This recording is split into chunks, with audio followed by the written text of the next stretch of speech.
Hello বন্ধুরা, আসসালামু আলাইকুম। কেমন আছেন সবাই? আশা করি সবাই ভালো আছেন। চলে এসেছি আমি বিডি ব্লগার ইসলাম চ্যানেল থেকে কাজল। আজকে একটা ব্লগ নিয়ে আসলাম। তো আমি হঠাৎ করে চলে গেছিলাম হচ্ছে চক্ষু হসপিটাল আলনুরে বুদ্ধিজীবীর সামনে। তো এখানে যে টিকিট কাটার পরে দেখি যে অনেক সিরিয়াল আছে। তো ভাবলাম যে সামনে যেহেতু বুদ্ধিজীবী আছে, একা একা এসেছিলাম চোখের জন্য। চোখে একটু প্রবলেম হয়েছে, এই কারণে চশমাটা চেঞ্জ করতে হবে। তো ভাবলাম যে বুদ্ধিজীবী থেকে ঘুরে আসি। তো বিকেলবেলা ছিল, তো অনেক মানুষ ছিল। তো এই ছিল আর কি, আসলাম, এসে দেখি খুব সুন্দর একটা পরিবেশ। সবাই সবার পরিবার পরিজন ভালোবাসার মানুষকে নিয়ে আসছে এখানে ঘোরার জন্য। মাদ্রাসা থেকে ছাত্রদের নিয়েও আসছে কিছুটা সময় কাটানোর জন্য। দেখেন সূর্যটা ডুবি ডুবি প্রায়, কারণ সন্ধ্যা হয়ে যাইতেছে। তো আমি এখানে এসেছি প্রায় 10 মিনিটের মতো হয়ে গেছে। আধা ঘন্টার মতো টাইম লাগবে বলছে ওনারা, যে আধা ঘন্টা সময় লাগবে, যে সিরিয়াল আছে ওই অনুযায়ী আর কি আমি এখানে সময়টা দিব। আমি একটু ঘুরবো। এখানে আসছি প্রায় অনেক বছর পর, 2-3 বছর পর। তো এখানে হচ্ছে ভেলপুরি বিক্রি করতেছে। তো যেহেতু ভেলপুরি হচ্ছে মেয়েদের একটা লোভনীয় খাবার, দেখলেই খেতে ইচ্ছে করে। তো ভাবলাম যে আমিও খেয়ে নিই, কিন্তু আমার তো খাওয়া নিষেধ, যেহেতু আমি ডায়েটে আছি।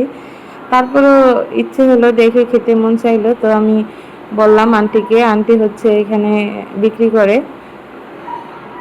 তো ওনার থেকে হচ্ছে 20 টাকার ভেলপুরি নিলাম। আর চারি সাইডে দেখতেছি এখানে সবাই হচ্ছে ফ্যামিলি মানুষকে নিয়ে আসে, তারপরে বাচ্চা কাচ্চা নিয়ে আসে। বাচ্চারা হচ্ছে খেলাধুলা করতে আসে, স্কুলের বাচ্চারা, মাদ্রাসার বাচ্চারা, তারা খেলাধুলা করতে আসে, ফুটবল, ক্রিকেট। তো এই যে আমি খেয়ে নিয়েছি ফুচকা। তো এখানে এসে দেখি এখানে বাচ্চারা হচ্ছে খেলতেছে। তো আমার ইসরাতের কথা মনে পড়ে গেছে, কারণ ইসরাত তো এরকম জায়গা যদি পেতো তাহলে অনেক খুশি হইতো। কারণ সারাদিন আটকা জায়গায় থাকে, তো ওই সব জায়গায় একটু পছন্দ করে, বেশি খোলামেলা জায়গা, কিন্তু ওকে নেওয়া হয় না আসলে। আর আমাদের বাসা থেকে অনেকটা দূর বুদ্ধিজীবী, না হলে যদি কাছাকাছি হতো তাহলে অবশ্যই প্রতিদিন আসতাম ওকে নিয়ে। কারণ ও মানুষ দেখলেও খুশি হতো, বাচ্চা কাচ্চা দেখলে খুশি হয়, আবার খোলামেলা জায়গা দেখলেও অনেক হ্যাপি হইতো, ওর অনেক ভালো লাগতো।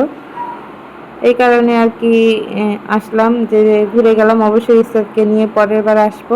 আমি শুধু সূর্যটাকে দেখতেছি, সূর্যটা কত সুন্দর লাগতেছে আসলে। সূর্য এখন ডুববে প্রায়, কারণ প্রায় 6টার কাছাকাছি মাগরিবের আজান দিয়ে দিবে। এখন আমি চলে যাইতেছি, কারণ যদি ওইখানে আমার নাম ডেকে ফেলে তাহলে আমি অনেক পরে পড়ে যাব লিস্টে, তাহলে আমাকে পুনরায় আবার অনেক মানুষের পিছে দাঁড়াতে হবে। এই কারণে আমি এখন চলে যাব। প্রায় আমি এসেছি 20 মিনিটের মতো হয়ে গেছে। তো লাস্ট বারের মতো আপনাদের দেখিয়ে দিলাম বুদ্ধিজীবীটাই। কে কে আসছিলেন অবশ্যই কমেন্ট করে জানাবেন, বুদ্ধিজীবী চিনেন কিনা।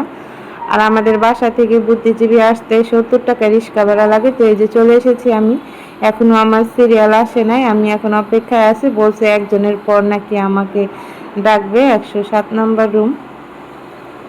তো আমার এই ছিল আর কি, আমি বসে আছি, যে বুদ্ধিজীবীটা দেখে আসলাম, যে যে দেখে আসি কেমন আসলে। তো দেখে আসলাম। তো এখন এখানে দেখি ইসরাতের মতো বাচ্চা নিয়ে আসছে একটা আপু, তারা অনেক দুষ্টুমি করতেছে। আসলে বাচ্চা নিয়ে আসলে হসপিটালে অনেক দুষ্টুমি করে।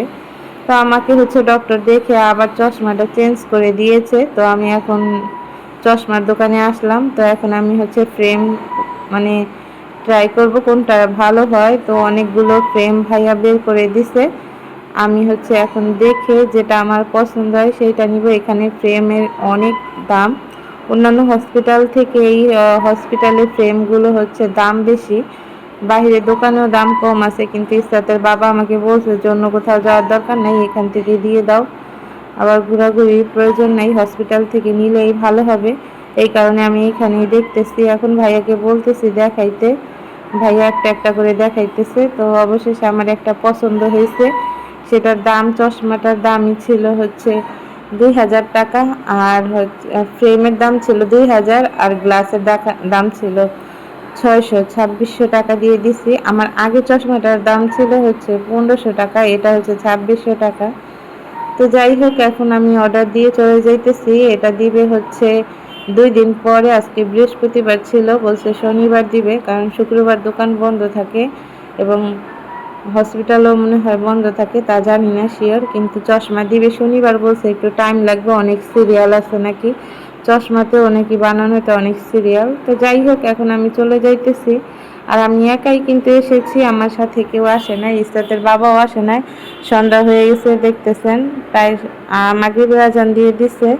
আলনুর এটা কিন্তু নতুন হয়েছে, আগে হচ্ছে দেখাইতাম হচ্ছে লালমাটিয়া যেটা আছে আলনুর ওইখানে, এখন আবার এটা আমাদের কাছে হয়, এই কারণে এটাতে আসলাম। কিন্তু এটার সার্ভিসটা বেশি একটা পছন্দ হয় নাই, কারণ ডক্টর রুম হচ্ছে অ্যাভেলেবেল, অনেক ডক্টর রুম কিন্তু ডক্টর মাত্র একটা, যার কারণে রুগীদের অনেক ভোগান্তিতে পড়তে হয়। আর বাচ্চা নিয়ে আসলে তো কোনো কথাই নাই। যাই হোক, রিক্সা নিয়ে নিলাম একটা চাচা থেকে ডেকে, তারপরে এখানে রিক্সা আসলে পাওয়া যায় না, কারণ সামনে হয়েছে স্টেশন, এই কারণে পাওয়া যায় না রিক্সা। যাই হোক, রিক্সা নিয়ে নিচ্ছি, এই যে চলে এসেছি আমি বাসায়। আল্লাহ জানে ইসরাতের রিয়াকশন কেমন হয়, কারণ ইসরাতকে রেখে এতক্ষণ বাইরে থেকে আসছি।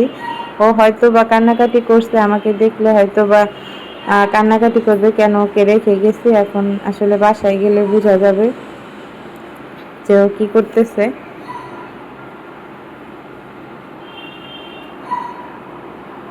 তো এই যে চলে এসেছি বাসায়, এখন দেখি ইসরাতের কি অবস্থা। তো আজকের ভিডিওটা এই পর্যন্তই। যে যেখানে থাকবেন ভালো থাকবেন, সুস্থ থাকবেন, আমাদের জন্য দোয়া করবেন অবশ্যই। আল্লাহ হাফেজ, আসসালামু আলাইকুম।